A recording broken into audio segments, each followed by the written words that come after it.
Check, check. Let's see what that does. All right, bear with me, bear with me.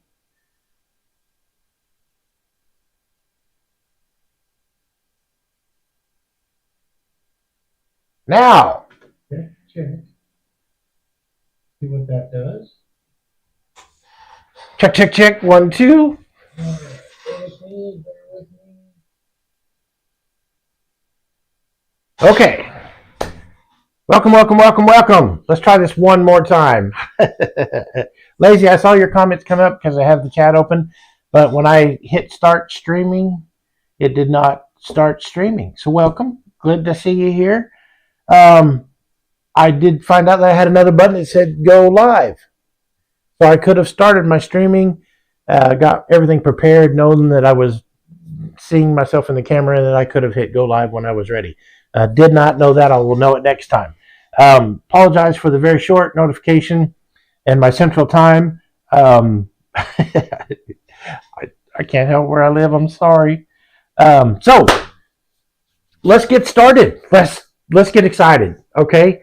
Quick recap. We bought a bunch of cheap stuff. Got a fairly good price on a really good case. Paid $25 for a bunch of stuff: a motherboard, a computer box, a mouse, a keyboard, a couple of graphics cards, a hard drive, and a power supply, all together in one. The guy was just getting rid of the stuff, and we did everything we could with that system to try to put it together. Found out the motherboard was no good, and so all in all, just the brand new power supply that was included in that pile of stuff was a huge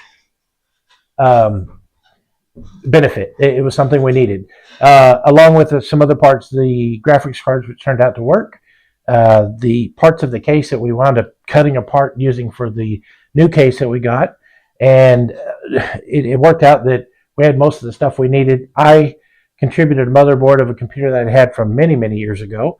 In fact, a Gateway computer that was ancient, and but it was a control test. I knew that it worked, and I knew once I overworked the little issues that I had, I was able to get it to work.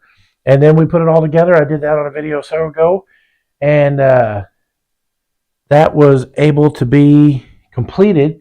And we went through a lot of discussions about how to buy things online and offline, marketplace, and how to trust people and what to buy and what to look for when you get used equipment.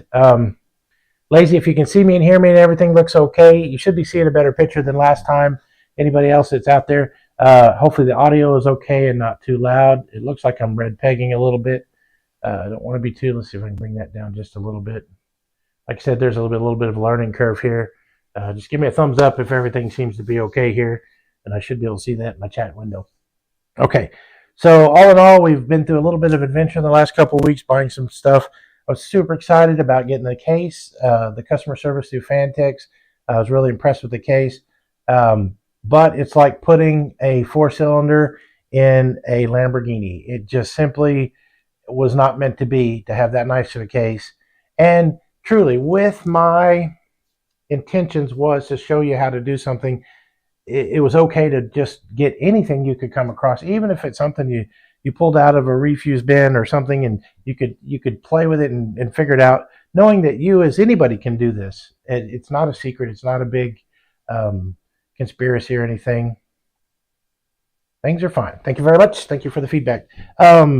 So all in all, we were able to put a system together to work. I showed that it could be done. I have less than $100 in the initial system, and the intention was always to make a system that could be upgraded over time, and that you could, hey, Dead Horse number 1, welcome. Thank you for joining the live stream. Seeing a new name on there is awesome. Thank you so much. But I also forgot, but I don't want to forget. I had little technicalities. Somebody cut that out and put it in the blooper roll if you don't mind. The Rhino 36, new subscriber. I got a notification for that. Thank you so much, sir or ma'am. I'm not assuming. Your person. I appreciate you being here and having subscribed to my channel. This has been a lot of fun. Recap fulfilled. The intention was always for the intention of building a system that was able to be gamed on. Obviously, with the older motherboard in the system that I have built now, that we did on video is not going to quite cut it. So searching on Marketplace, looking for some specials, looking for a deal, I struck up a conversation with a gentleman that had a motherboard on sale today. It's the conversation, it was a little sketchy. You really, the ability to go and see someone's profile on Facebook when you're in there with their marketplace is a huge benefit, in the fact that I found out he was a member since 2015, had several other things listed in Marketplace. And then when I sent him a text and said, hey, you know, and honestly, I'm not like the guy that likes to lowball, but I looked at what he had for sale. I looked at the retail price for it to be brand new, and he insinuated that it was brand new.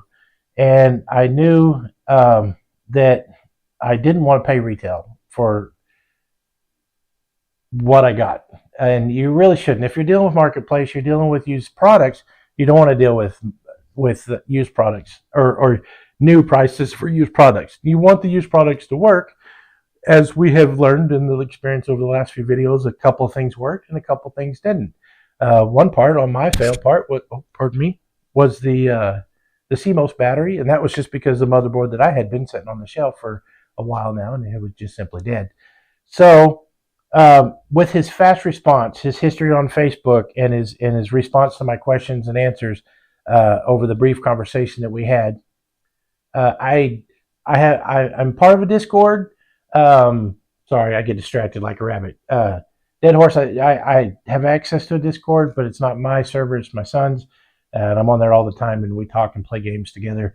And he's got lots of friends, but I don't. If that's a thing I need, I'll be happy to set one up and can make that available. I'm assuming that would be for interaction with you guys and maybe posting. I'll do that. Obviously, I'm using my name for my creations here, my posts and my films, but I'd be happy to create a funky tech name or a brand or something, I guess. And it would be nice to have a Discord that just for what we're doing here, that would be awesome to be interactive on that. I'll check into it. I'll make those arrangements and get it done. So back to the other thing. And that's why if I do stop in the middle of talking and somebody puts up a comment, guys, this is about you. It's not about me. I'm just here to share as much excitement and fun that I have with doing these things as you guys will allow. And if you keep coming back, exactly, yes, members of the community and chats and stuff, that's a great idea. I'll make it happen. I promise. We'll get that together in no time. But like I said, the interaction and reaching out and having something to do. I was a huge fan of CB radios when I was a kid, and my dad bought me my first CB radio setup when I was about 6 years old. And every truck driver, we lived about a mile from the highway, and I got a lot of truck drivers, and they always thought it was a little girl, but I kind of explained it, and I met some local people. But you know, guys, it's communication. It's just reaching out, meeting other people, making a connection, sharing common hobbies and interests, and that's just community.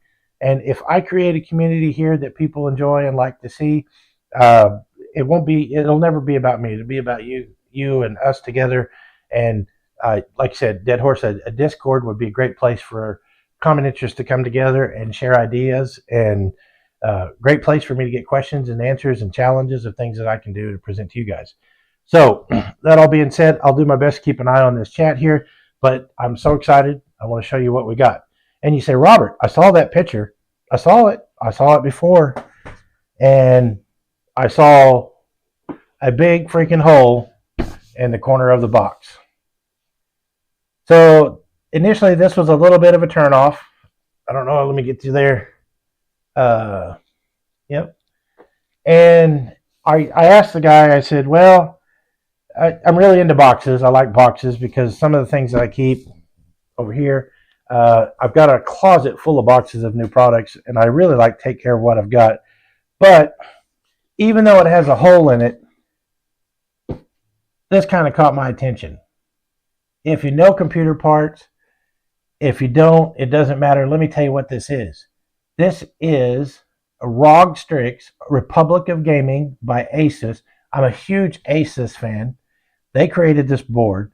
But this was intended to be, at the time it was manufactured, and it's been a minute, maybe 10 years since this was created. I honestly don't know. I didn't do the research on the exact date and time, but this board was intended to be gaming. Some of the attributes for this that exceed boxes, yeah, GPU and CPU, motherboard, everything else I throw away. Well, I've got monitor speakers for my main computer, and I still have those boxes because those are expensive. I'm embarrassed, but they sound so good, and they rattle the windows, and they're just their own self-powered little monitor speakers. Maybe we'll do a little preview of those sometime. I believe things that I like, you guys that are here would like them as well. So I'm excited about sharing some of the things I have for you to get some ideas. But let's talk about the old motherboard. The old motherboard has got to be 20 years old. It's from a Gateway computer when they still sent the computers out in cow-colored boxes, and you could buy them, and they were pre-built. But the thing I liked about this motherboard that it held on to me was that it was component-based. It was AMD format. It was I could put things on it and add things away from it, and it was fairly simple for what it was. And I keep pointing over here because this is a system we built. I'm going to bring it over here in a few minutes. We're going to throw this thing in. But being so old, it has very limited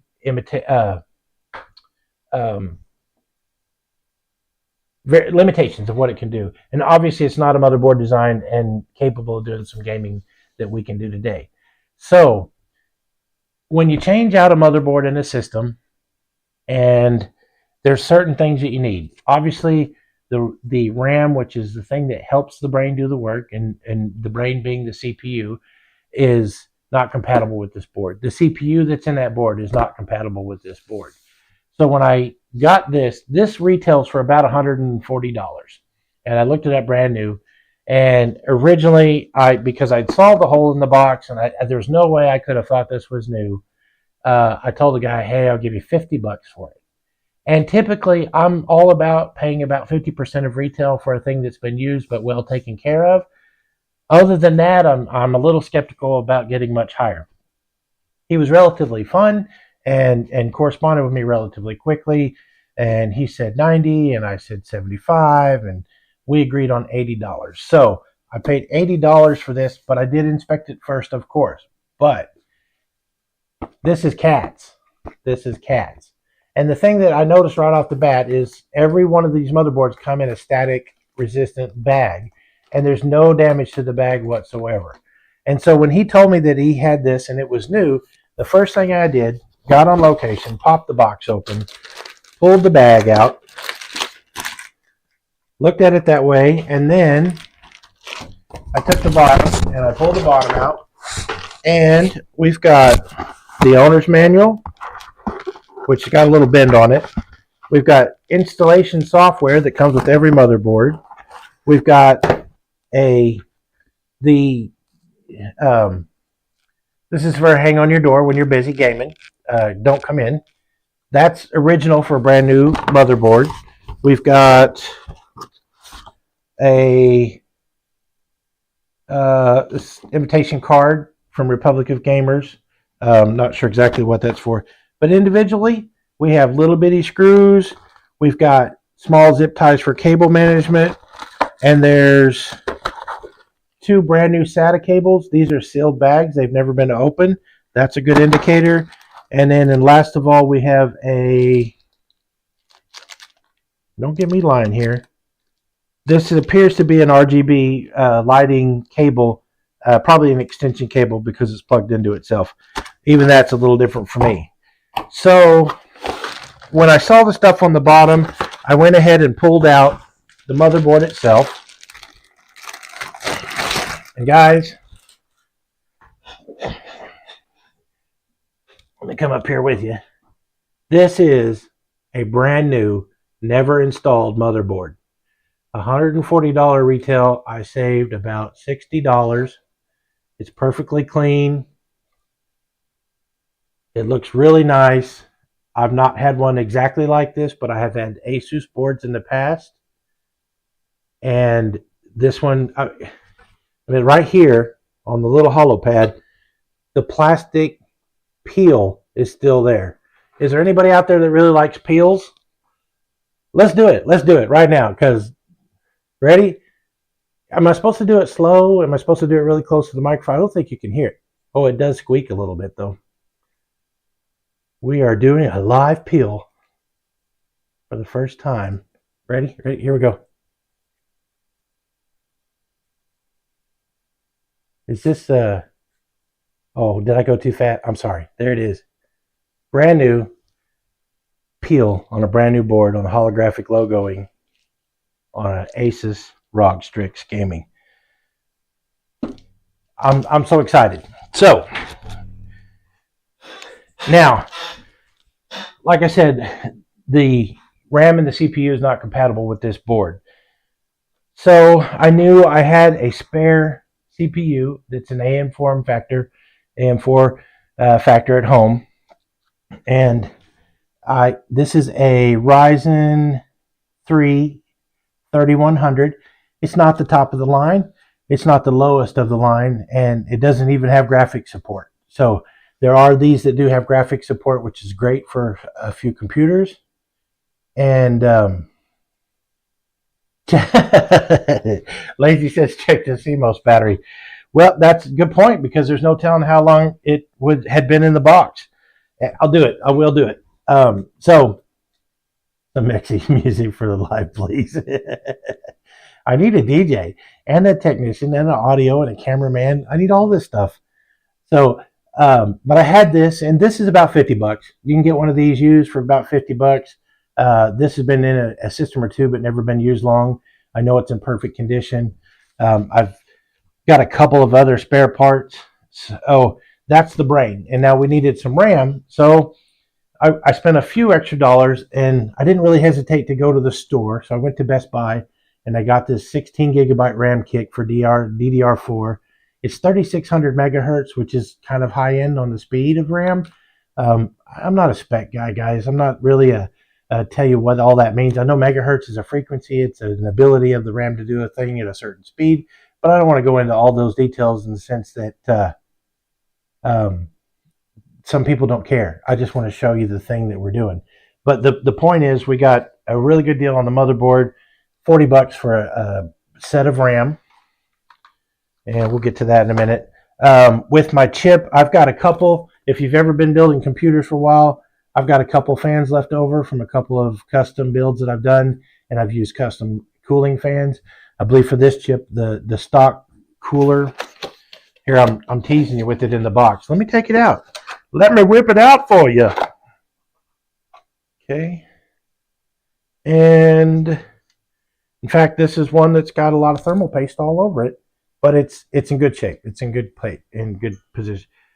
I didn't realize I'd put it in there under that condition, but you know what?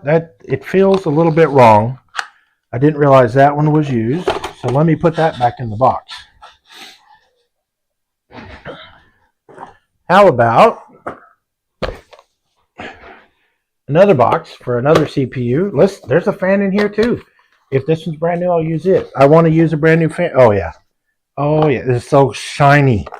The window is so shiny. My precious. But because we're using a brand new motherboard and a perfectly good CPU, I'm going to go ahead and use a brand new cooler on this.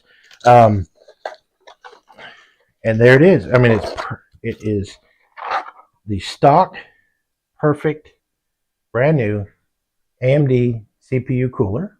All right. And it's got pre-applied thermal paste. It's like a little sticker on there, but that's supposed to be enough. And as long as my CPU is very clean, that should be plenty. And so we'll set that aside. Another thing, guys, is this particular board. One aspect of this board is that it does not support Wi-Fi. It's not built in on the board. So I had this, which is I believe it's a, oh, this is a, this is probably the lowest grade generic Wi-Fi adapter that you can get. And it was $20. I got off Amazon. It showed up in the mail. It's just a part I had, but I knew that it would be great for this motherboard. On this one, we've got a huge slot for the graphics card, which we'll use the graphics card we've already used. The two small PCI ports are what the thing here, and so that will go lower to the bottom if I can clear it, and that'll go right in there. But so I had that. So for all practical purposes, on the adventure of trying to build a gaming computer from really super cheap parts, and let's run it down real quick. The initial cheap parts that I got were about $25 for the whole bundle. The things that I were able to use and carry over to the new system was a hard drive, a power supply, a keyboard, the fans, and the GPUs. The two GPUs that were with it, one of those works or not. At the end of this build, it will probably be the weak link will be the GPUs because they're a little bit older, but that'll just be the next thing that can be upgraded. And very often that's the huge expense, even when you're upgrading a gaming computer that you've used for a while, and that's the next step. The PSU bracket that we had to order separate that wasn't part of the case, $10. Excuse me. This motherboard that we just got today, $80. The RAM kit was $40. Did I say? Yeah, $40. I have this M.2 memory. The board is compatible with this, and this is 500 gigabytes, and it only runs about $40 as well. There's a one that's made by Team Group that's $38.99. I saw online. I've had this for a while. This already has Windows installed on it, so it would help us when we put that together.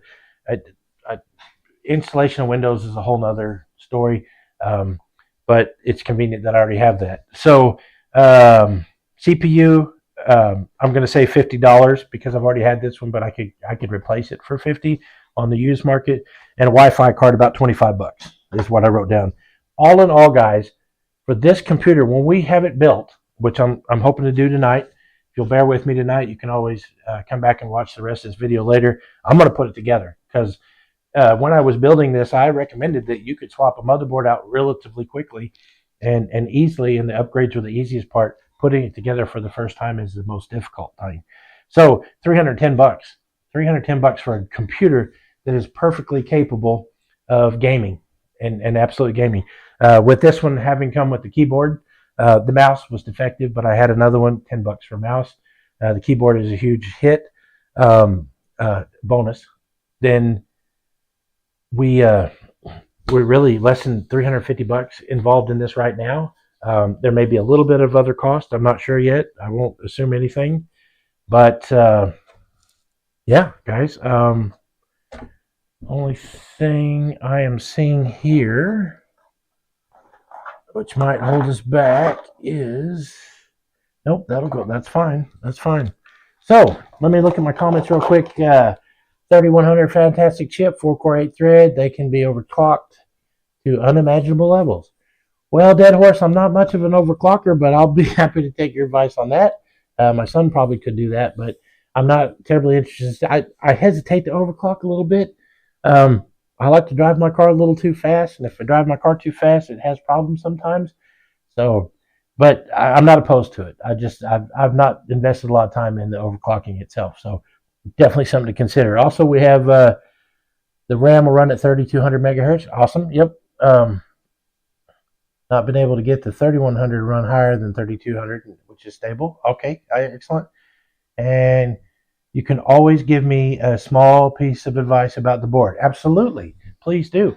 I like Asus boards, but I've never dealt with one of these. And so I am completely open to any recommendations or suggestions. So kick it over. Let me have it. Crazy or lazy fish keeper, if I had some sexy music, I would play it for you now while I'm drinking. But we're going to have to leave it at that. If you went back and watched me put the other system together, the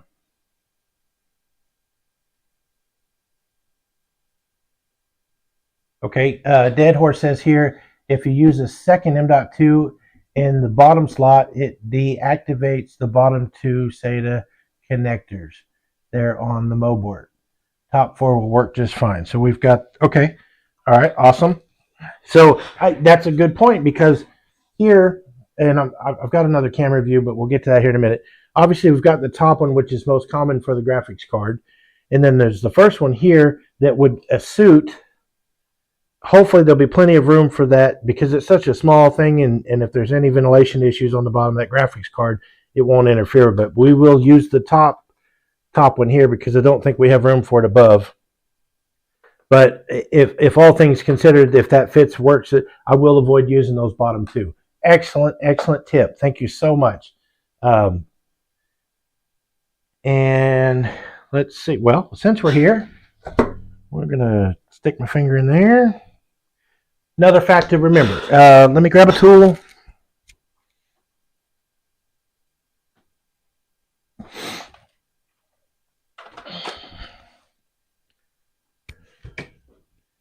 All right.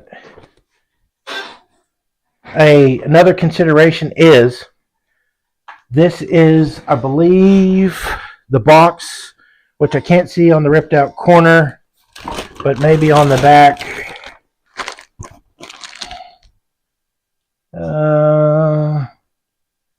Dead horse, you may know or may not, but I'm going to assume that I saw on this online when I was looking up that it's already 4000 series rated. BIOS is already compatible for any chipset over 4,000 or under 4,000. This is 3100 chip, so I think we're good. But as Lazy Fish Keeper said something about the BIOS battery, the CMOS came to mind, and that's important. So for the benefit, there's a little spring loaded here. All right, pull that out. My handy dandy. I was going to do a little tutorial on this. This is just a basic voltmeter, and the 2032 battery is a basic battery. And I'm going to put one here, one here. We have 3.048 volts. 3.048 volts for a 3-volt battery it's good. It's good. But you know what, Lazy? If I'd have put all this together, had a graphics card over the top of that, and could not, and maybe even the wireless connector, I may not have been able to get to the battery. So you saved me a lot of time and effort. Appreciate that so much. Good looking out.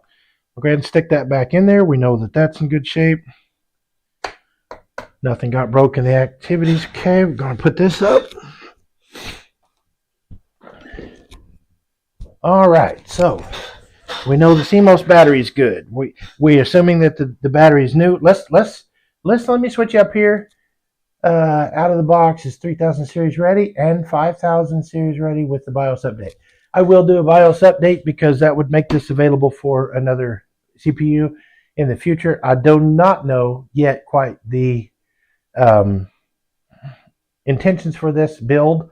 I have a couple of companions and people and friends that I know that are interested in a gaming computer, but I don't want to give away the project. Well, not give away per se, but they would consider reimbursing me for the cost that I have in it for them to provide a new gaming system for their 16-year-old.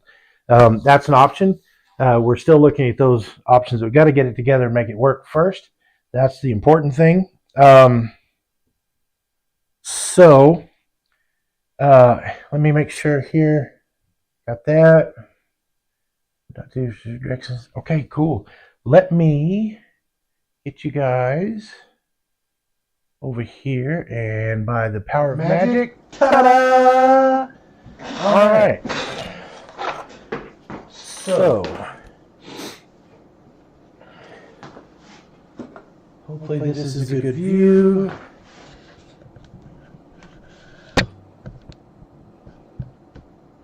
I wish there were sound notifications when I get a message, because I don't always look up. I'm going to go ahead and throw this together, guys. You can always come back and watch the video if it's too long. You can look at it later. But since YouTube offers me to put videos on as long as I want, I'm going to go ahead and take advantage of that. And for your benefit, I'm going to go ahead and put some stuff here together. So what do we want to do first? sound is echo. Okay. Oh, it is, isn't it? Let's see. Good point. Check, check. Check. That is either, I've either turned off my lapel mic or I've turned off the microphone.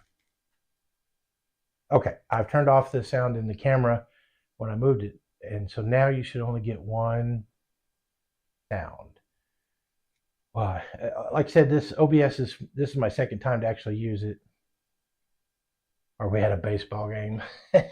you got a hot dog and some Dr. Pepper? I would be at a baseball game. Hopefully the echo's gone. I muted one of the mics that I saw that was on. It was kind of, I had to scroll down and see it. Thanks for pointing that out. I'm always happy to improve this as best I can. What do we want to do first, guys? Yeah, sounds great. Let's do the M.2. Now we've got one bag here has a screw and a standoff in it, and that is intended for the M.2. And we've got another bag with a shorter standoff. This one's a little bit taller. I think this is the right one. So, Lazy, did the echo go away? I muted one of the mics. I didn't realize I had two open mics. I apologize. Was it doing that the whole live? I could have changed that any time. Let me know, guys. You're my backup team.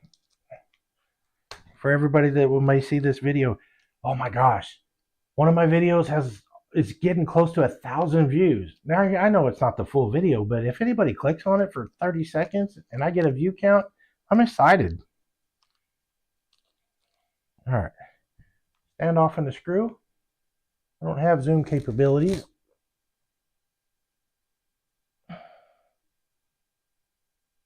Probably get that a little closer, but so I'm pretty sure that Dead Horse, you might know this as well. I always use the top M.2 slot that's located behind the graphics card as the primary, and then I put the secondary in as an extra drive. I'm not sure what that makes any difference, but I feel like somewhere on somebody's video I've seen that this is a faster or more efficient. I'm not sure, to be honest with you. I just use the top one first. Besides that, this secondary one is always a lot easier to get to when there's a graphics card. You could change it out here. So guys, if you've never done an M.2 before, there's a little rail right here. Can I get you a little closer?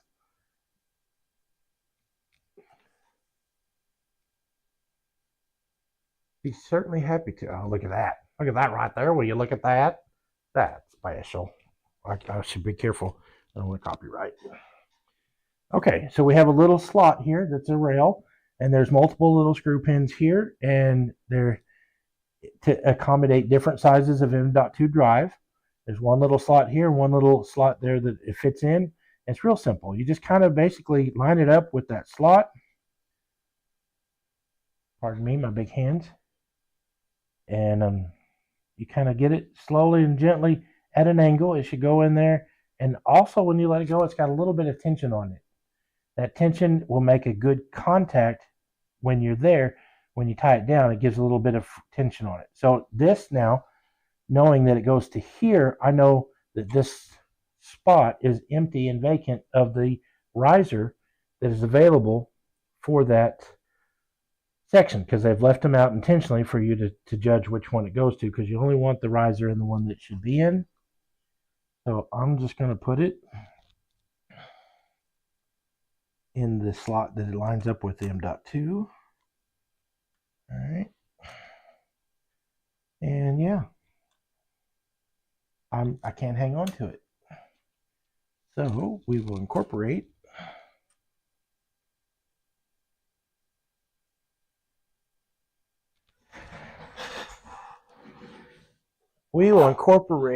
a tool intended to be used for just that thing.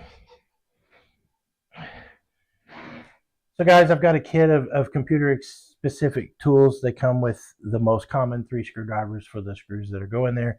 This smaller one happens to be the right size for a lifter. or for a riser, or a standoff for the motherboard under. And I'm going to go ahead and put that in there. I said I was going to put that in there. Pardon my fumble fingers. Pardon my fumble fingers. You know what I mean. All right, so I'll see if I can get that to line up. And if you're doing this for the first time, just be patient. It will come. I'm a little excited, so my perception is a little off. And all you're really seeing is my hand. At some point, I will arrange for a direct drop-down camera setup. All right. One thread. Can we get one thread?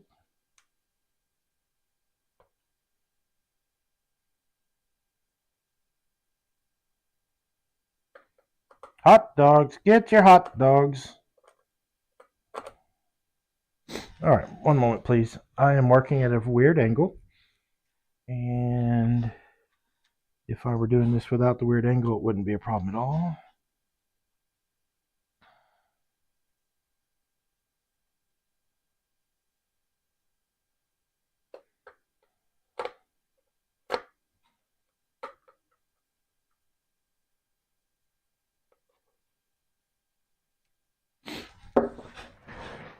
All right, bear with me, bear with me. This is going to be a really slow process if I can't get. All right, tweezers, guys, tweezers. A lot of these really cheap little computer kits come with tweezers. That's not going to work. Those are the wrong kind of tweezers. Nope. All right, so go on down to your local hardware store, parts store, Harbor Freight, or cheap tool parts store, or your nearest operating room, and grab you a set of forceps. Guys, as I'm older, I can't see as well, I can't feel as well, and I've got big fingers for a little bitty thing, but with a little bit of patience and the right tools, you can find your way. All right. We're going to keep those close by. And here, I have had experiences with these. I'm only just going to barely snug that up. Okay. So now, if you can see that a little bit better, I have put in the riser that will perfectly correspond to rest this on. And there's also a screw that goes on top of that riser that allows this to be secured down. So just as I did before, I'm going to go ahead and slide that in. Okay, and then yes, top. Okay, let's see.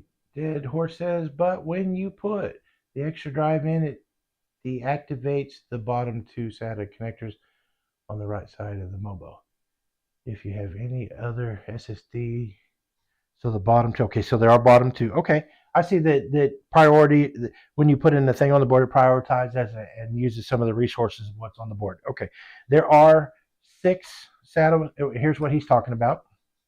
There are 6 SATA ports on the side here, and the ones that are closest to the lower, when you put another M.2 board in there, that takes the resources of these two and deactivates them. So you'll be left with 4, which is no problem because 4 is almost all the time is enough. And that's just fine. But good to know. And I did not know that. I'm learning as well. Thank you for the input.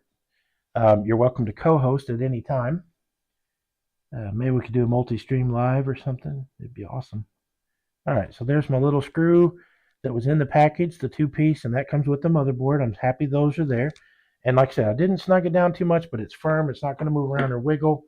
There's that. So I'm glad I got that over with because that seems to be, that was more difficult than it was worth. So, all right. So now, let's go with the CPU.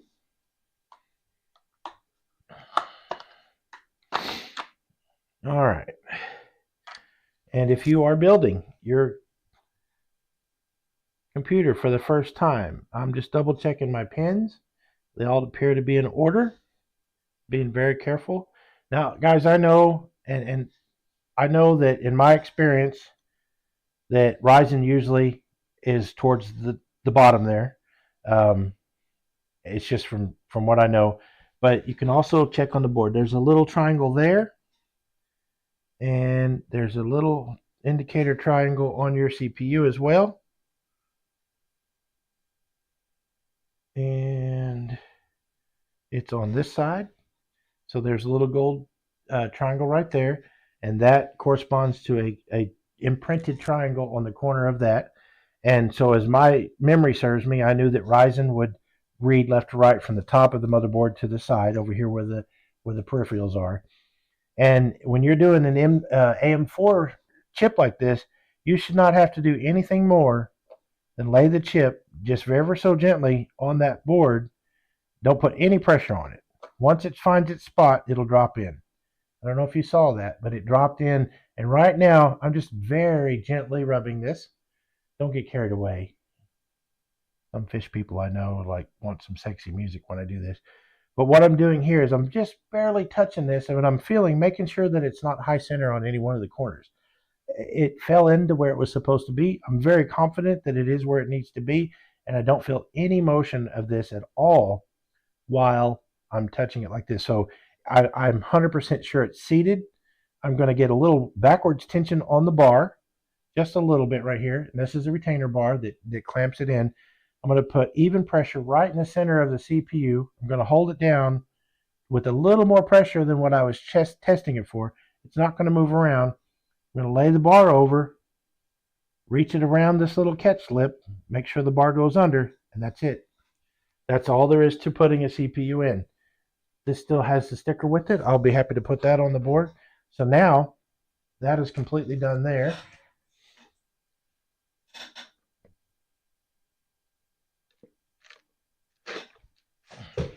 Pardon my drinking noises. I know this microphone's really close. So now, one thing about this board I know is that the CPU fan cooler does not accommodate for this catch bars right here. A lot of times when you're dealing with AM4, I've noticed that it's almost consistent that these just don't go. So when they don't go, you take them off.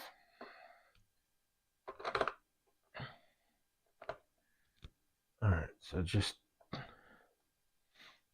and I'll explain what happens when I take them off and things that you have to keep in mind. There again, obviously you guys, some of you here in chat have done this before. Some of you haven't, and viewers will see this later. I try to explain things the best I can as if you had never done this before. And the whole focus of my very first video was don't be afraid to try it yourself. It's not rocket science, but there's some complicated parts of it, but I want you to try to do it yourself because you can save a lot of money. And especially if you can get parts and put them together like Legos, and once you get your first system built, you'll be just ecstatic. And I was and have been ever since. All right, so once you remove these 4 screws, you can save these brackets. They're for a different setup and if you ever have a different fan system or custom fan, sometimes they need that. So what you'll see left is the whole CPU socket here, and then there's 4 little screw holes here, but keep this in mind. If you lift up on that, they go away. And let me show you why. So over here, the back plate for the CPU is an insulated metal plate for structure and support of the CPU cooling fan. It will fall out, and it is loose when you take the screws out from the other top. So make sure that you keep that in there. And usually if you're on a flat surface, it's really easy for that to stay where it needs to be, and they're easy to get to for the most part.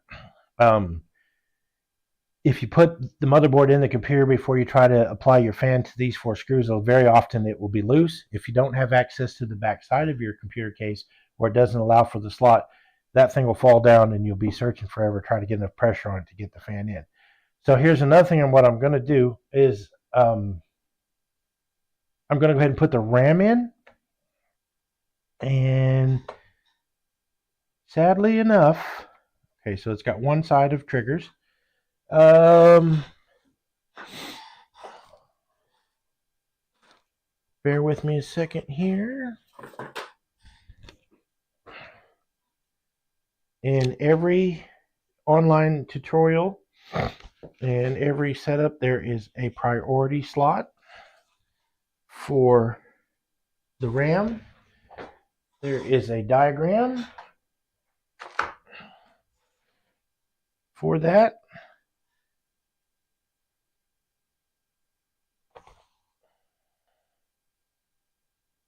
And it's usually smaller. So in your user manual, you get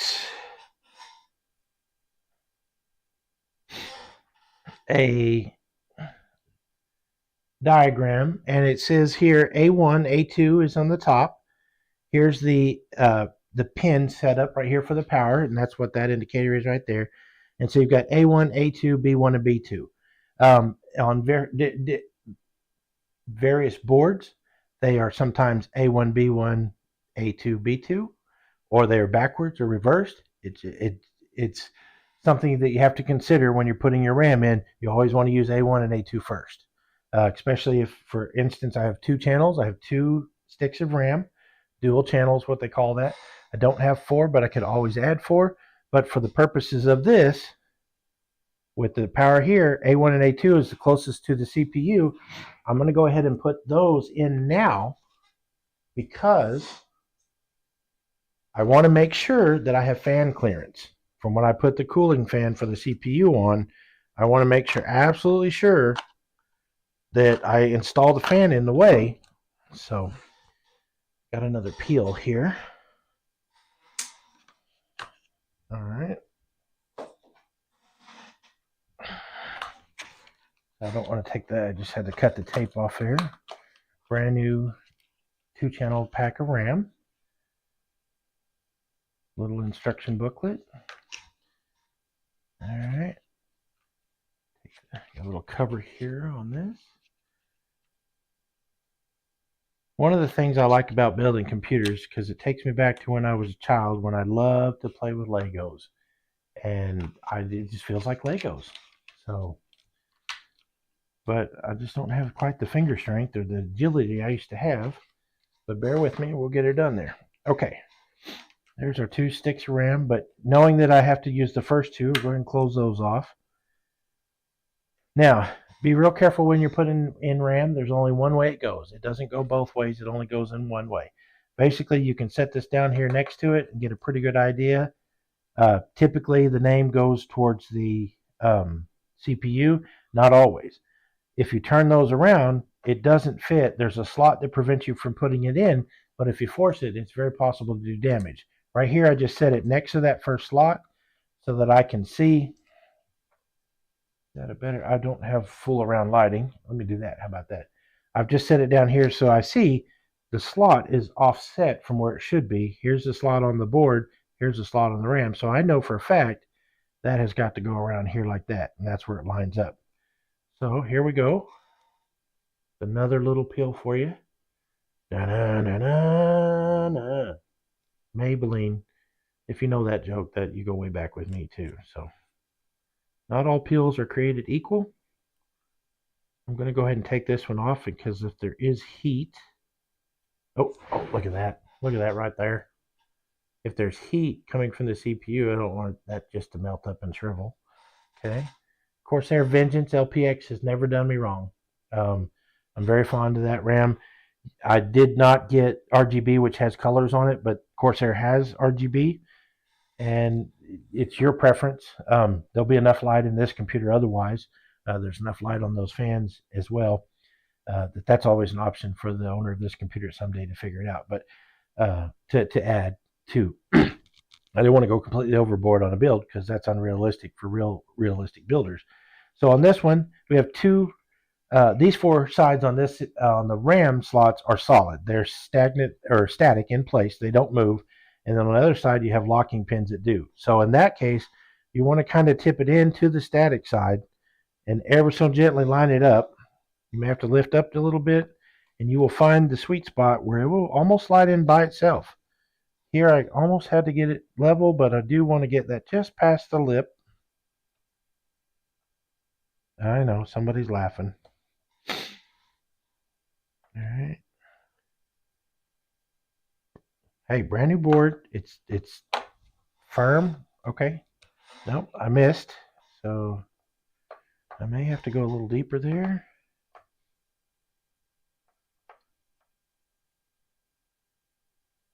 All right, all the way in is not right. Okay, so if I line it up just right. Okay, there it goes. So I just had to get it lined up perfectly. And now it kind of slides in ever so gently. It needs to go equal pressure on equal sides. And then once you get it to where it's almost there, your security pin should pop up by itself. And you hear that snap. Guys, I don't know how many times I've touched that to make sure it's in place. I don't know how many times not being able to get the RAM completely inserted into the slot will keep your system from, every time, will keep your system from booting up properly. I'm saying I don't know how many times I've done it. I've done a lot. And then that was the last thing I figured out, other than the CMOS battery, thank you, Fish, was that the RAM was not properly seated. Right now it's seated. You don't want to lay it over one way or the other. You just want to make sure even pressure on both sides. So there's one. Look at this, guys. We got another peel. Sorry. I'll try not to do the impersonations. And I am using a battery-powered microphone, so if it dies, I probably won't know. But, you know, you can just watch the silent film. There we go. One more little peel. I get so tickled. There's some people that do these videos, their peels, and they get so excited, and I honestly don't see what it is about it. But it's fun to make fun of fun. So, all right, this is the A2 slot right next to it, just like the other one. We get oh, look at that. It lined up pretty much right away. Equal, even pressure without laying it over. And this one does not feel equal and welcome. So I'm going to take a little pressure off of them. I'm going to just try again.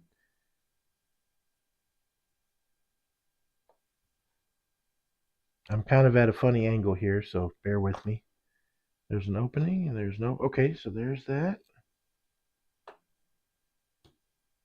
All right. Snap. Snap on both sides. Both the locks are in.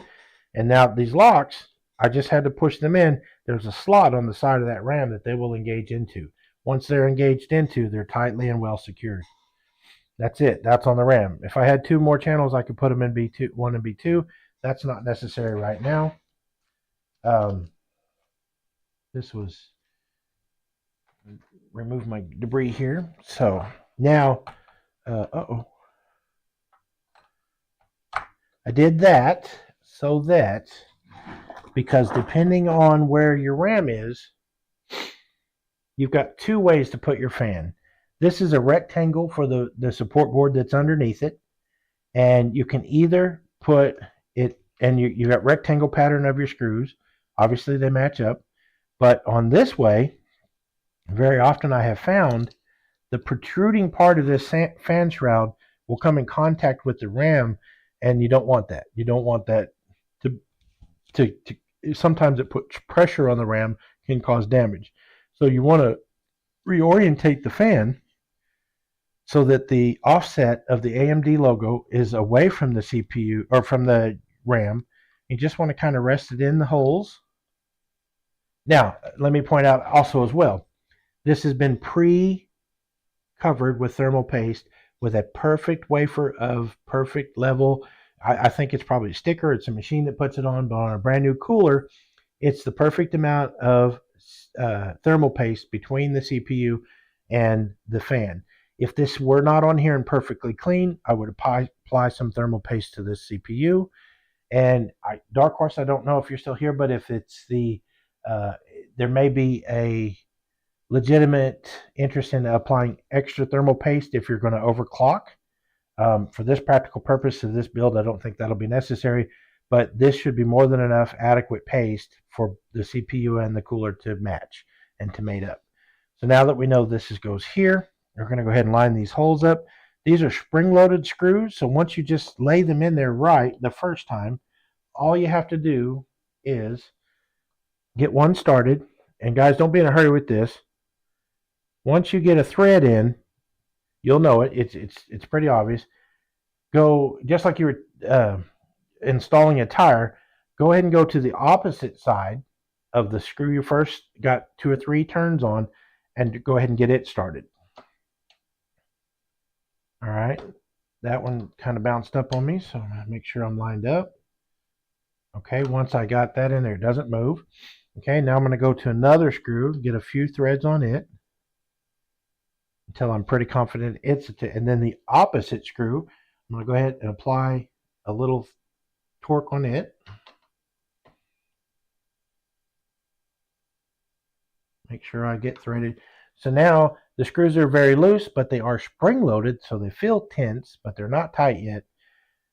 But the action of going across from one to the other with only a little bit of turning at a time is going to apply the perfect even amount of pressure from the cooler to the CPU and make for a better connection. So I've done all 4. I'm going to go back to the first one. I'm only going to go 2 or 3 turns there, go across, and now that you get the idea, I'm just going to stagger screwing these in, opposing, and they'll slowly get tighter and tighter. And on these spring-loaded screws, you'll hear them start to spring. They'll squeak a little bit, and they'll make some noise. But I'm still going back, trying to keep a perfectly even applied pressure at the same time. Okay. And once you get to the end here, you'll feel the screws starting to stop. And in this particular instance, they have stopped cold without any kind of springy sound or anything. So I'm just going to give another little slight twist to each one of them. I know that they're not moving. And then they are firm. So guys, ladies and gentlemen, that is the installed CPU cooler fan on a brand new motherboard. Okay. On this one, let me get my handy dang. I should have. I'm sorry. I failed to do a inspection of this board to get used to it, to know exactly where everything is. And that's my part. I should have paid a little more attention to what I was getting into, or got a little more familiar with this board.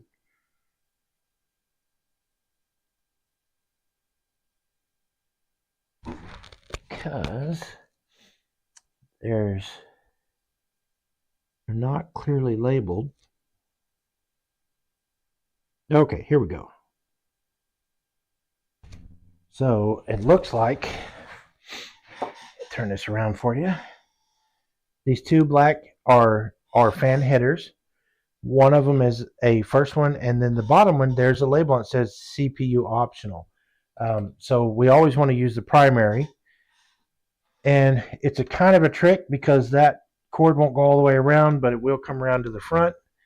It's slotted. There's a space in there. There's a thing there for it to go in perfect.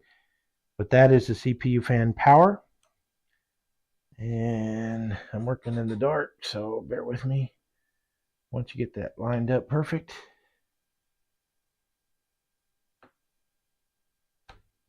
it will snap right in there. So usually I will do something with this cord. I'll hide it down here. I'll tuck it in for the moment, but I will, at some point, I'll get something and probably secure that up because I want to try to keep it away from the CPU. But that's not too bad. It kind of laid down there in the side next to the screws. All right, so we got CPU, we got a CPU cooler fan, we got RAM, we got an M.2. That is pretty much all you can do on the motherboard before you install it. Quick little tour over here. We've got some USBs. We got a Type-C. We got 3.0 USB. We got an HDMI output. If that CPU had graphics, it could put out graphics on its own HDMI port.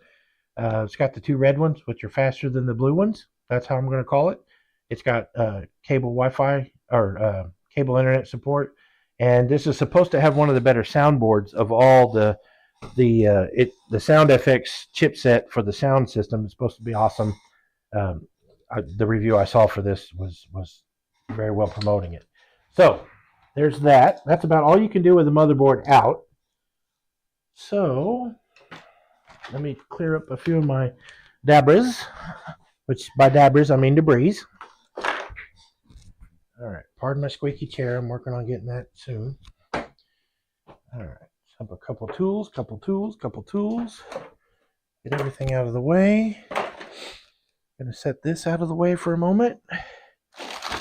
If you hear that the crunch, that I always like to set the motherboard when I'm working on it into the static wrapper that it came out of, because that helps support anti-static.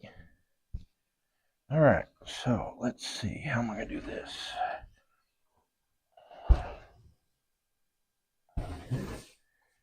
Let me bring back our old friend here.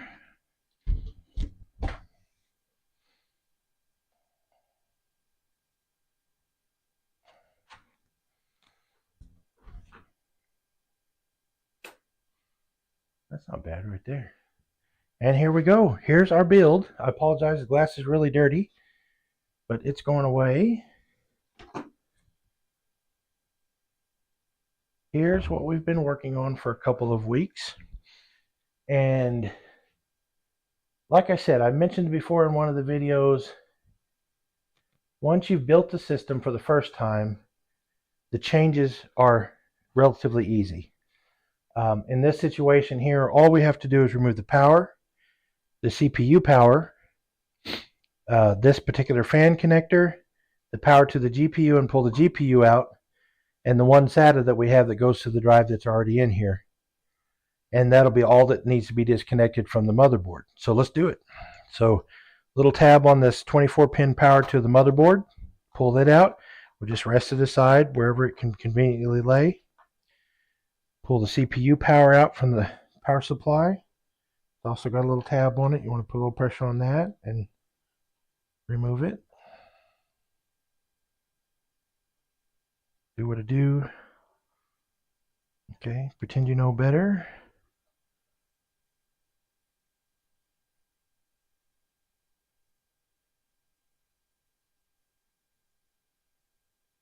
Okay, there's that. I'm going to go ahead and pull these two powers. There's 1.6 and 1.8 on this GPU. And you'll notice I spent a lot more time on the motherboard than preparing the new one with the new parts than this one will take to get out. All right. And remember, on the GPU, there's a catch hook on the back of this. We struggled with that a little bit before, but because this is a larger GPU, I'm going to try to angle it a little bit, and when it starts to tense up, try to find the release for that without putting a lot of pressure on it. And I think, because I know right where it's at, we'll use my handy dandy forceps here. This is a good board. I don't want to damage it in any way, so I'm trying to do extra careful as far as that, and simply my fingers don't fit in there.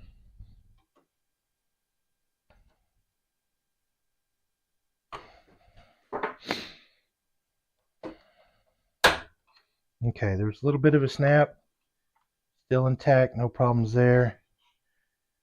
HTC. Now, a little bit of an older GPU, but it will perfectly do the trick to get us started. We'll do some benchmarks and see what this can do as far as performance on games. But we're going to go ahead and use this again because it's cool looking. And then, just like today, I'm upgrading the motherboard. The next thing we do to be get a quite a bit newer GPU. All right, so we had one SATA here from the hard drive. And then here is the two last things. We have the audio controller, which comes from the case and all the little peripherals. And if you remember from the build, that was a little 7-pin plug-in right there with 8 slots, but one of them blocked off. Here's that fan controller. We've had to go all the way over there. And like I said, that's a very specific plug-in for the fans. I believe there's quite a few more on the new motherboard. And then we also have the power switch, which comes from the front. And that's it. The motherboard on this unit is completely disconnected from any of the things that go there. And all we have to do is quickly remove the 6, 7, 8 screws that we have in here.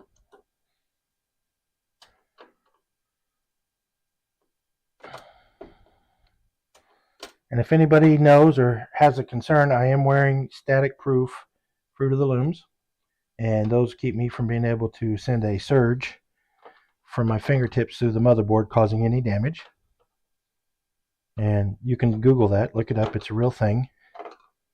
And if you find it, let me know. I'd like to see that link just for my own satisfaction. But for the most part, I've got hardwood floors here, or laminate floors. I try to keep grounded as well as possible. All right, guys, I'm going to have to... Oh, yeah. I'm depriving you of the additional lighting I could have been giving you all along.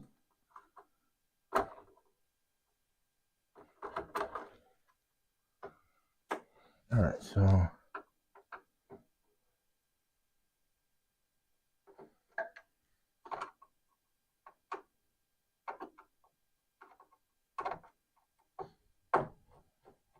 So funny thing happened on the way to the forum the other day. Lazy, I still don't get that joke. I know it's from a movie. I don't know what reference it is, but I'm going to have to Google it up at some point. It feels like Mel Brooks. It definitely feels like Mel Brooks. Something like what was the World War? Not World War, but anyway. It definitely feels Roman and Caesaric and that kind of stuff. So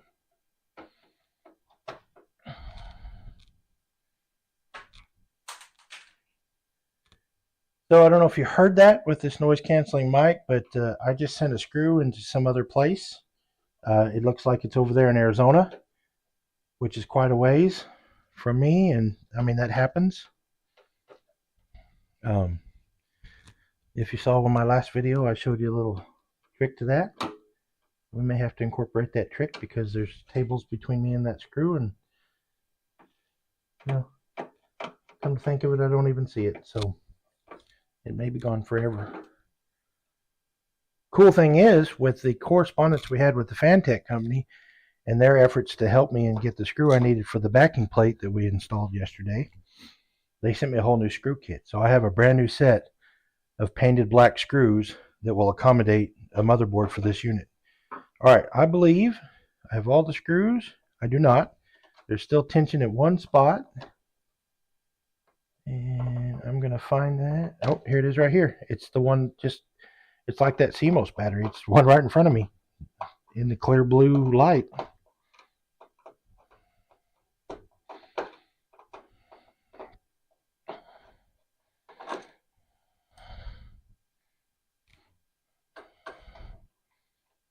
All right, that one fell down in there. Okay, so now this is simply as wiggling a little bit. Remember, we got a little tension on the clips that hold it into the I/O shield. And I'm going to give a little bit of a help from this side.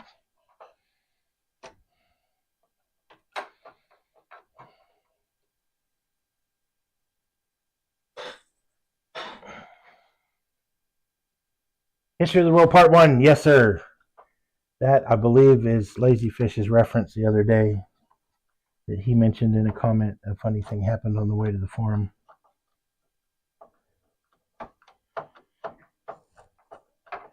So there is a little resistance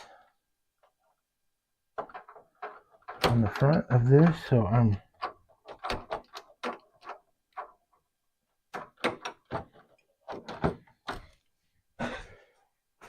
not sure what I'm hung up on, but it's an AM2 board thing, I'm sure. And I think it's their I/O shield.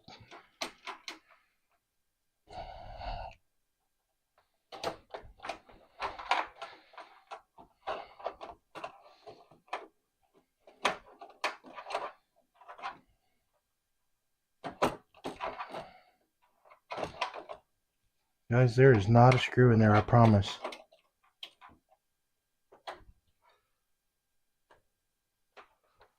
Oh, okay. So I reached underneath and was able to lift up.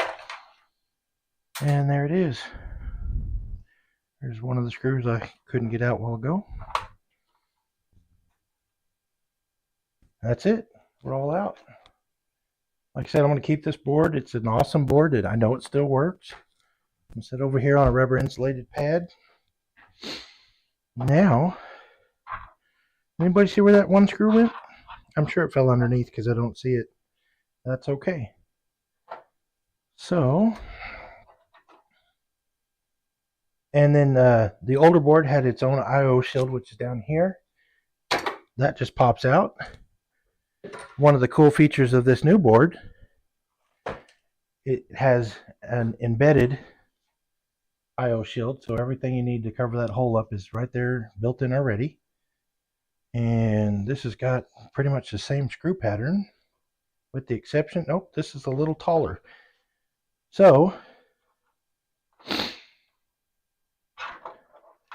we've got, instead of the screws for the old board was right here for the third rail, and we've got screws here for the second rail, which the top rail and the second rail line up, but this board requires standoffs here on the bottom for at least 2 holes, or 3. And so now that we've sized that up, we know that we do not need these 2 standoffs right here. And simply and easily, we're going to pull those out.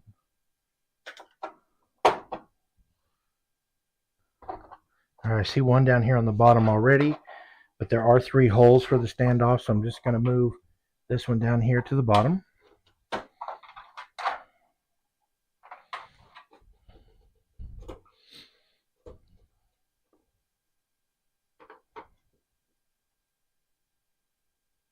Okay, and then we got one more here for the third rail that was on the older ones, which is different boards. So you'll have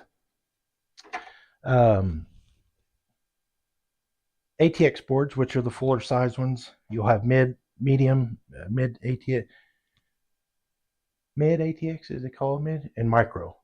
3 sizes. The micro obviously would only use the first top here, and the mid would be like one we just pulled out, and then the micro, or the full-size ATX board, will be full like the one we're using right now.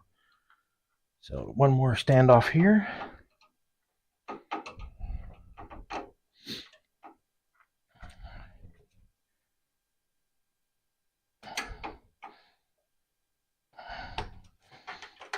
Alright. Cool. Now the only difference on this larger board, we have the audio cable and our power switch cable and a couple other things routed here. I want to make sure I get our motherboard underneath that, so that we don't pinch those off. But there is a little extra space on this board to get those over the top of the motherboard.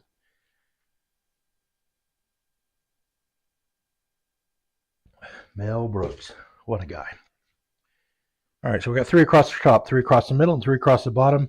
That's the most I think we can have. And now it's just like a little puzzle game. And guys, with that CPU fan being mounted in that 4-piece bracket, 4-point bracket, I'm very comfortable holding the whole motherboard by just the fan and the cooler. It's probably one of the most secure parts. I know for a fact that this board has a plastic cover shield on the I/O, and there's not much there. It's just a vanity cover with a little RGB lights. That was not an attempt to make a joke, just a mislip. But like holding it here, you are touching components and some chrome pieces, but it's okay. I like to balance it with the priority with the cooling fan.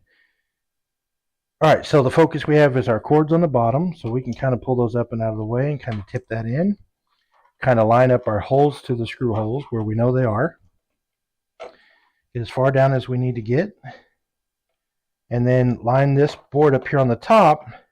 Should line up with the hole in the case, and if we have just the right angle, it should firm up to that hole, and very often it will set inside of that a little bit.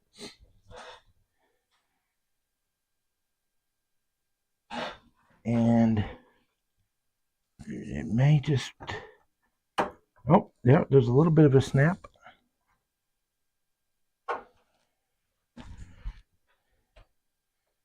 And then I am seeing, it's right where it needs to be. I am seeing the standoffs right under the screw hole.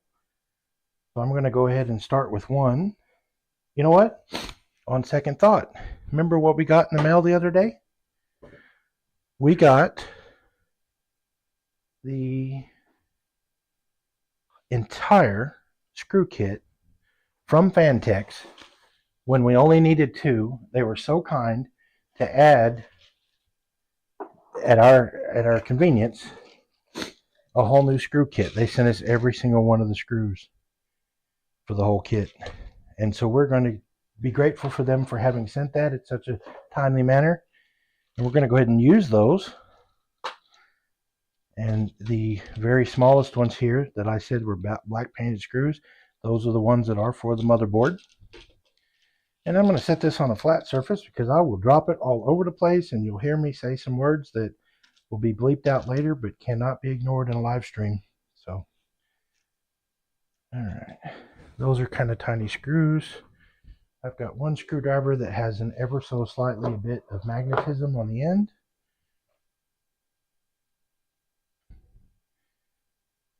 All right. There's that one. So I'm going to go ahead and just start with one. And it pretty much found its place to be right away. Now I didn't torque it all the way down, guys. I just put a little finesse on it right here on the first one. And so it's not super snug. It's very possible that I may have alignment issues with some of the others. But just like we did on the CPU fan, I'm going to go the opposite side of the board from that one and go ahead and get another one started. Now the reason that we would have trouble getting all the screws to line up, or the second screw mostly, is because either this surface plate to go to the access of the back of the case is not flush, or it's not completely where it needs to be, or something is hung up or underneath and got the whole board cockeyed. Now I can feel that it's not moving around a lot, but I want to go to the adjacent side, add a screw over there so that I know I'm not dealing with a misalignment issue. If it's misaligned, this screw won't even bother going in. I can kind of see through that hole that the standoff is there. And once I start spinning, it feels like it's threading, and then it gets snug. And now I have two screws on opposing sides of the board that are screwed down but not firm. They're just snug. And now I know that the rest of the screws should match no problem. So we're going to go ahead and go over here to the other side. Find her, pardon my light. In this process, I'll just add them in. We talked about where the screws are on the ground, the little star grounds here that show you where the screws ground the system to the case. I'm not sure how well that works with all these little painted screws, but that's my story. I'm sticking to it. Let me go ahead and finish this off real quick because some of you have fish to look at, and I don't want to disrespect your fish time. All right. Oh.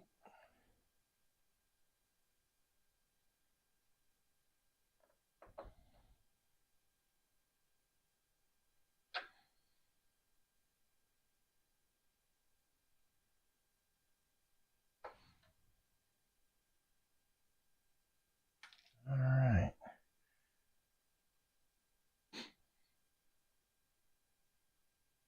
So this one's a little bit tricky. I'm going to have to use a funky angle on that.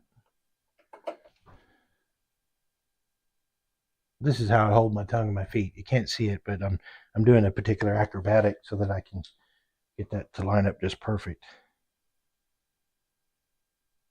Normally I would be doing this in my house slippers, and I never miss the hole when I'm trying to screw the screw into the hole when I have my house slippers on, but today I'm wearing tennis shoes. So that's, guys, we got one more left. One more. I'm going to try to throw this together as quick as I can from this point. I may have to make some adjustments and changes later, but we pretty much did this whole process in the first video of the original parts. So if you will bear with me a moment here, I'm going to put in a few things that I know. Feel free to go back and watch that tutorial on the original, but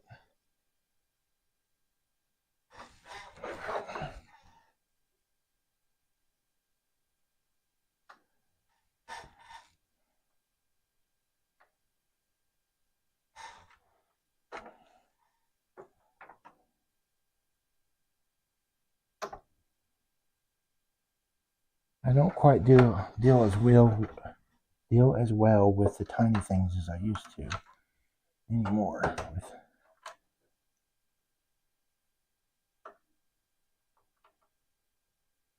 All right,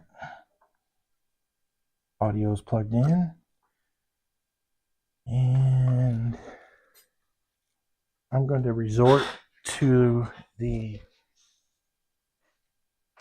owner's manual once more, because there again it does have a diagram of how that looks down there on the plug-in for the power switch.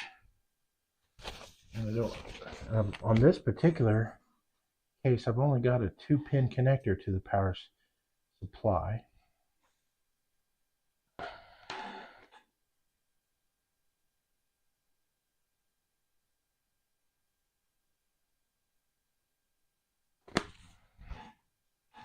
And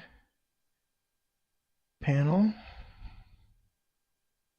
fan 2, chassis fan 3, so there's quite a few fans. RGB header, that's to control strip lights and stuff. That's awesome. And number 10, that's got a different diagram. Guys, a lot of times getting online and looking these diagrams and stuff up where you can zoom in is like completely helpful to see these. You've really only got to get them in once, but that one time is super, super important.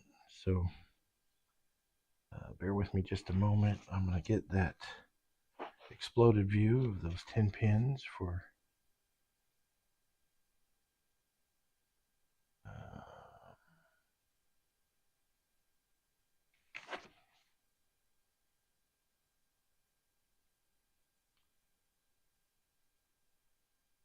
USB.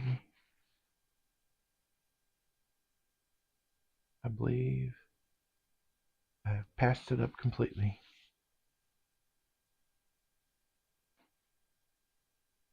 Oh, here we go. Here we go. And now, a dramatic reading. Retro Vance, welcome to the party. Nice to see you here. Thank you so much. This is kind of a long drawn out live, but I'm having lots of fun. We've been talking about Mel Brooks and fishes and my fat fingers. It's a thing. Coming to a theater near you, live. All right, so on that, the power, HDD, ground, and power. Power and ground. So it is the third and the fourth one on the top, just like so many are. And then the bottom is the reset, but I've only got the 2, so I need to make sure to put this in the third and the fourth, as we did with the other motherboard. So here's 2 motherboards approximately 20 years apart that still follow by the 10 pins here the same setup for the power supply cable. And this I will use my forceps for again, but there's a standard, and it's meant to be that way so that it makes it easier for us to do it. But if that's why you don't have to worry about upgrading your system. Oh, I'll break something, or I'll do this, or I'll do that. Not necessarily. It's really just everything is pretty much the same place on each build. All right, and that is 3 and 4. I think I had the light in the way, but the third and the fourth pin on the top on this side of that rail.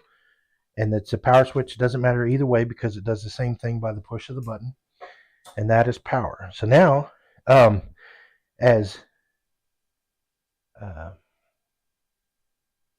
Regal Theater, well, I kind of like AMC theaters, but because I like AMD things. But I'll check with my agent and see what we can do for that theater work for you. How about a performance theater? We could do it live. Puppets. I could do this all with puppets. So, okay. So now, as we look at Dead Horse mentioned earlier, if we use a secondary M.2, I'm going to go ahead and plan for that, but I'm going to only use the top 4 because the 2 will be discontinued or deactivated by using another M.2. So I'm going to use what we have for the hard drive here, which is, in fact, I'm not going to install the hard drive that we have in here. If you remember correctly, that was Windows 7 Pro, okay? And it's on a disk drive, on a hard disk drive. I'm gonna prevent from putting that in right now because as I mentioned, on this M.2, I already have Windows 10. And so we want it to boot to that. And if we have any problems with the system seeing that M.2 for the first time, we can revert to that other and then at least get into BIOS and tell this one to go first and then disconnect it. We don't want to run Windows 7 on this at all, but it just happened to be on that disk. It was working and it was available. So I'm going to leave that disconnected for now. 24 power pin to the whole circuit board goes right where it did on the other board. The only difference really in the placement of these plugs is this board's slightly, ever so slightly bigger and brand new.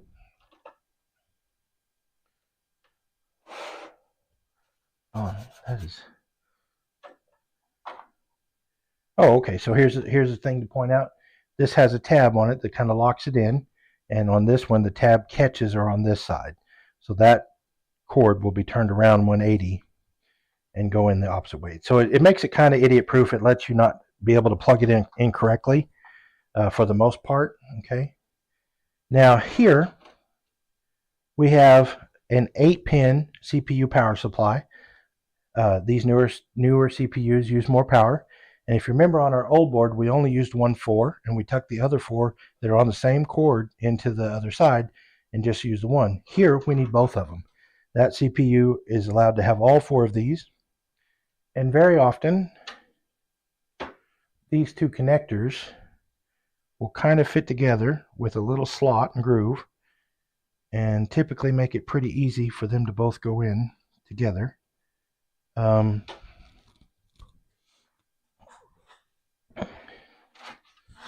not seeing perfectly how these line up. Oh, there it goes. When I touch them, they kind of fall together. But I'm also dealing with a little bit of cramped space. Bear with me.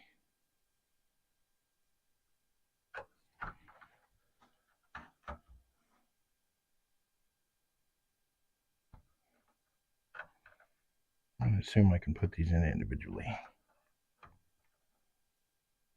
I almost don't have enough. Oh, I've got plenty more. Gonna say I was a little short on slack there.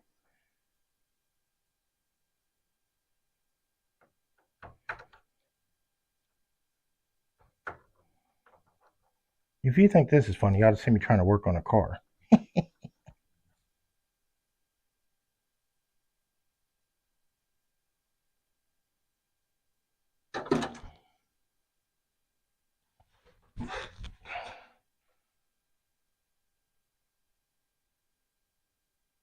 I believe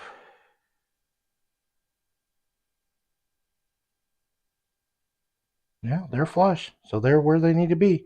Both 4 pins side to side. I wonder if I have.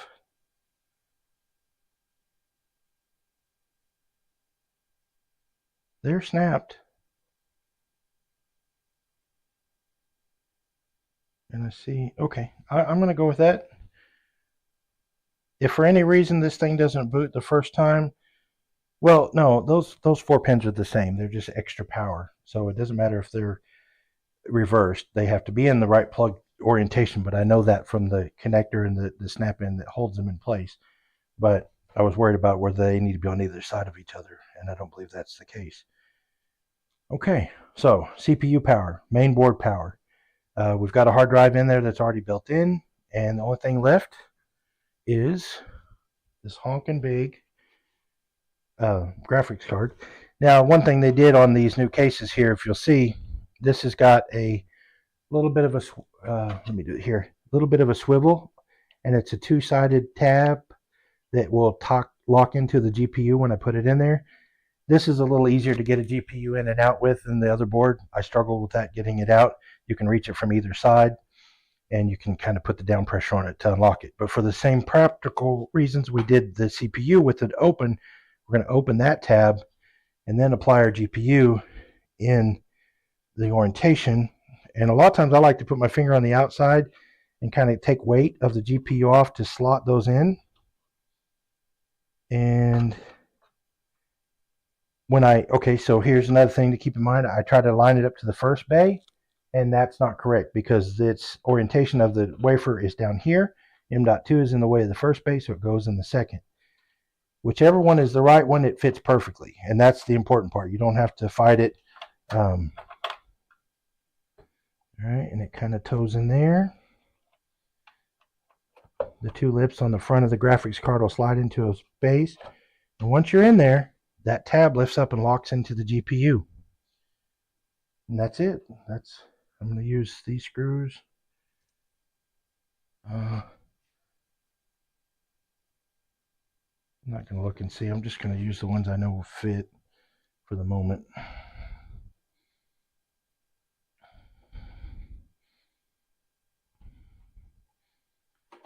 Not sure if I have it. Okay. Now, guys, this is a personal preference for me, but when I'm putting the GPU in, there's a little bit of flex on it right there, and positioning of that screw. GPUs will technically have. Oh, was you asking about retro? The card, I think it's a 68. What was it? I can't see it from this angle.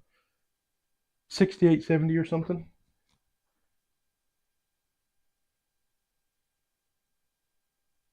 It's classic. It's really old. 6870 Radeon 6870 HD. It probably, we'd like you to get 720 out of it. I'm not sure exactly what the specs are on it. I've never looked it up. But what I was saying about the screws, I like to put a little upwards pressure, which is the top of the case is to me here. A little bit of upwards pressure on the graphics card before I snug it down the first screw. And typically heavier graphics cards have a tendency, not too much, just a little touch. They have a tendency to sag. So if you put a little upwards pressure on them, if the screws catch them just right, that will relieve some of that sag and makes it look a little nicer and straighter in your case. Okay. There's the other one. That feels nice and firm. Okay. And then the same scenario here. We have two 8 pins. One of them is a variable 6 or 8. We're going to use the 8 and the 6 for the power for the GPU. All right, make sure that those snap in. All right, guys, what am I forgetting? Okay, we got a case fan. Now, we talked about the fan. I'm not going to go into the fans right now, and I'm not going to hunt them down and search for them for a long time. We've been doing this for a while. I'd like to go ahead and boot it up for you guys. But I will put this one. I know on this board there are at least 4 fan headers, which a fan header is the same thing as a plug-in. And the 4 pins in a row are RGB. They control lights when you put the lights in, and the others. Now the CPU optional, technically we could use that one as well, but there are others. Here's a couple more right here. So there's a CHA fan number 1. That's case fan. And if I can use my fingers, helps if I have a little bit brighter light.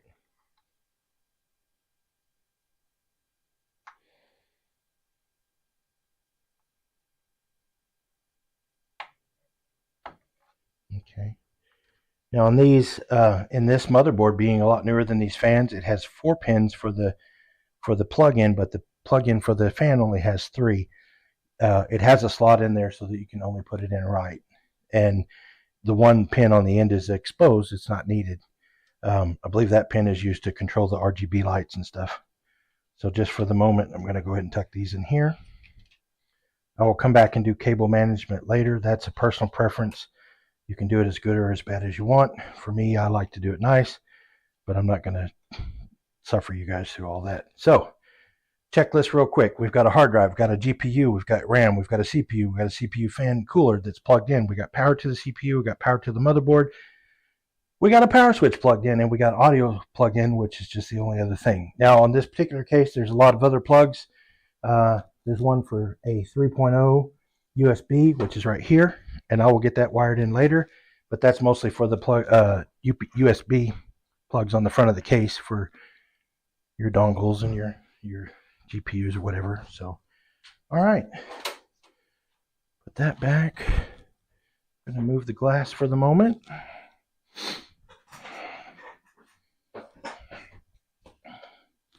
Now, guys that have been here with me forever, I thank you so much. Let's plug it in.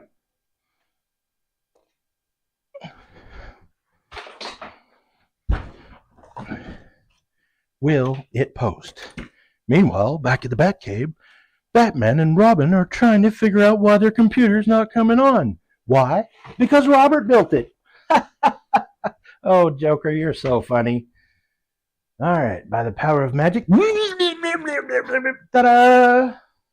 I know, that was not that cool, but in my world it was. All right. Plan this ahead and got a power supply right here. So here's the power cord plugged into hot power already. I'm going to wait on it till last. And I'm also going to disengage the button on the power supply to turn it off. We don't want to get too excited too fast. But I'm going to go ahead and plug in everything else. I'm going to plug in a keyboard, a mouse,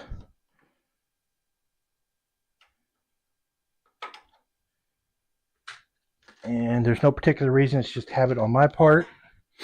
Okay. We got our trusty Arzopa monitor. I'm going to go ahead and plug it into the GPU, because if all goes well on the dark side of the moon, it will come on. Now, I'm going to double check on this, but there's two black USB ports on the top. I only need a USB power for my portable monitor. So I'm going to go ahead and use that power for that, because I'm not transferring any data. It's just power. I'm going to go ahead and use one of the blacks. Now, on this one, I know that the blue tabbed USB ports are USB 3, if I'm not mistaken. I could be wrong, but they're faster than standard ones. And then we got red, which I believe are 4th generation USBs, which are even faster and are compatible with things that were able to be much quicker. So you'd have to help me do that research. I don't have a tech department yet to help me figure it out, but that's SS10 is what they calls for the red ones. So, okay, now monitor.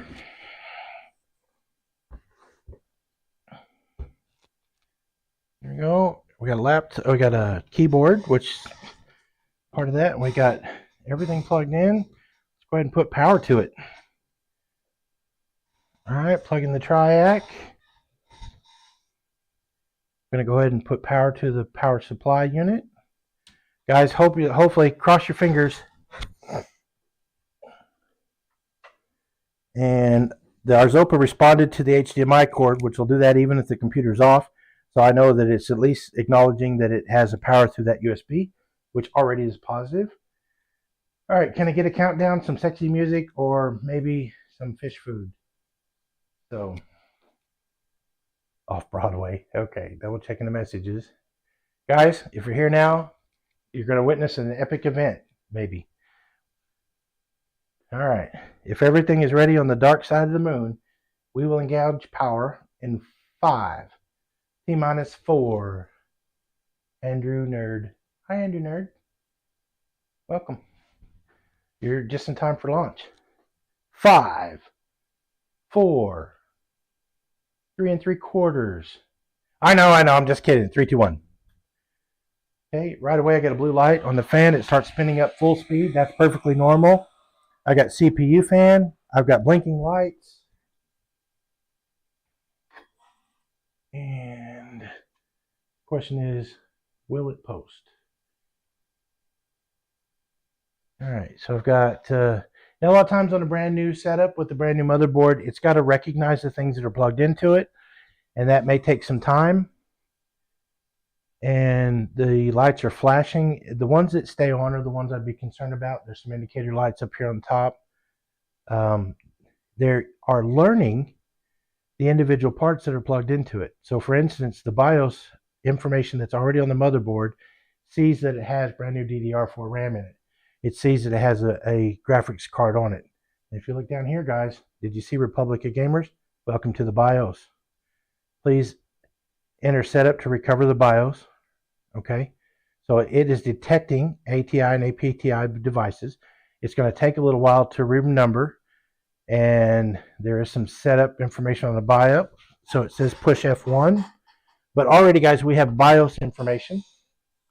Okay, and I won't go through this because every BIOS utility is a little bit different. But the first thing I'm going to look for is boot drive priority,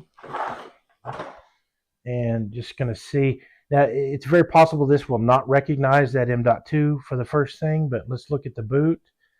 And NVMe support is enabled. Windows Boot Management is enabled. RTSSD. A lot of these things I don't even understand. But for as far as I can tell, this does recognize that that is available. Ryzen 3 3100. The BIOS is already reading the CPU as it should. There's a lot of other... I don't think that there's anything that needs to be changed. So, and it may take a couple of different startups. So I think if we exit out of this and we say exit without saving, because it appears that it knows if it takes a couple of times to boot, it may learn the new things as it goes. It's perfectly normal, guys. If you boot a system up for the first time and it doesn't go right up, already it says getting devices ready. I believe this is a Windows prompt. Okay. And like I said, I already had Windows 10 installed on that M.2, so it's got to be reading something from that, which is so cool about the newer hardware. It almost is plug and play. I didn't do anything special. I haven't programmed anything. Houston, we have liftoff. Yes, sir, we do. Going all the way to the moon. Now, here is a learning process. You see it blanked out on the screen. It's learning still. It's going to start over again. Perfectly normal. There's been a lot of times I put computers together and got nervous about that part of it because, like, oh my God, what's happening? And it's just a matter of the system learning. And guys, there it is. You were here with me on the epic journey of a complete build or upgrade, for I say. If you've seen the other videos, you're here for the complete build. But there's Windows 10 right there in live living color. And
check, check, check. Okay. Thank you. My battery died in my wireless mic. Now I'm through my camera mic, which should be there. So let me come back to. Okay, so when I move away, it takes away the camera. Okay, so let's do this. Okay, somebody got us crooked. Who got us crooked? I'm gonna blame that on the fish guy. Sorry for that last minute thing. My mistake. I did not charge my battery in my little wireless thing. I'm not sure how much. I've been talking forever. All said and done, extra bonus points if you know who that is on my desktop. In summary, I'm not sure when my sound cut off, but basically, I'm back. Hi, back. You fish. I fish. You fish. Wouldn't you like to fish? He's a fisher. I'm a fisher. Wouldn't you like to be a fisher too? Sorry. That was uncalled for, especially this time of night. So, obviously we got a post. The system sees everything there. Everything's working properly. I've got quite a bit of other things to do. I'm going to get those fans plugged in. I believe they're all static blue fans. So when I plug them into the motherboard, I can use the software program for the motherboard itself and control those fan speed and probably the intensity of the lights. I don't think they're multicolored, but I know that they're blue for sure.